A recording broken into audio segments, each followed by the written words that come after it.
I have really started to see less people in the gym now than at the beginning of January. So what that tells me is that people just failed their New Year's resolution.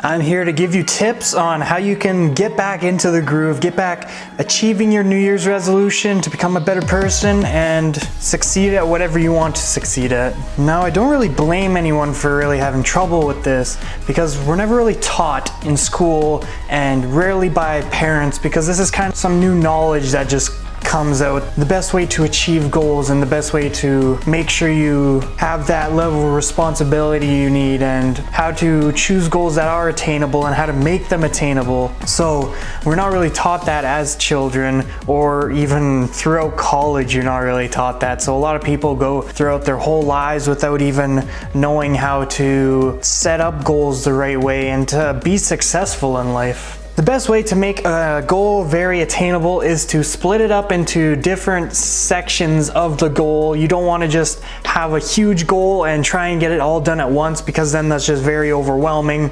and puts way too much responsibility on top of you. So what you want to do is split the goal into multiple parts and have each part kind of time stamped to where you're going to finish a certain part by a certain time. And what that does is it adds that level of responsibility you need to be able to succeed at your goals and to be able to get them done in little tiny steps instead of all at once. Adding the different parts into your goal setting as well, it just makes it so it's more of a goal and less of a dream, where instead of just a vague goal such as I want to lose weight turns into, okay, well, at the beginning I'm gonna go to the gym once a week, and then by say April I want to go to the gym 3 times, 4 times a week. So instead of just it being a dream that, oh, I want to go to the gym more, it turns into, oh, well, I am going to do this by this certain time. The biggest thing for achieving your goals and making sure you can stick to your New Year's resolution and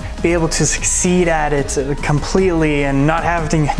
to have the same New Year's resolution 2 years in a row is just the accountability factor. You need to be accountable for each step into completing your goal, because then if you're accountable, you feel bad if you don't do it, and that makes it more likely that you will do it. And that's why you set those times, that's why you break up the goal, and it adds that level of accountability and that level of responsibility that makes it very meaningful when you do complete it, and it will give your life meaning in general. This advice should make it so you don't have the same goal back-to-back years, same resolution in back-to-back years, and make it so it improves your overall quality of life, because then you know that you can do anything, and then that just gives you the confidence that makes it so any goal in the future you can achieve.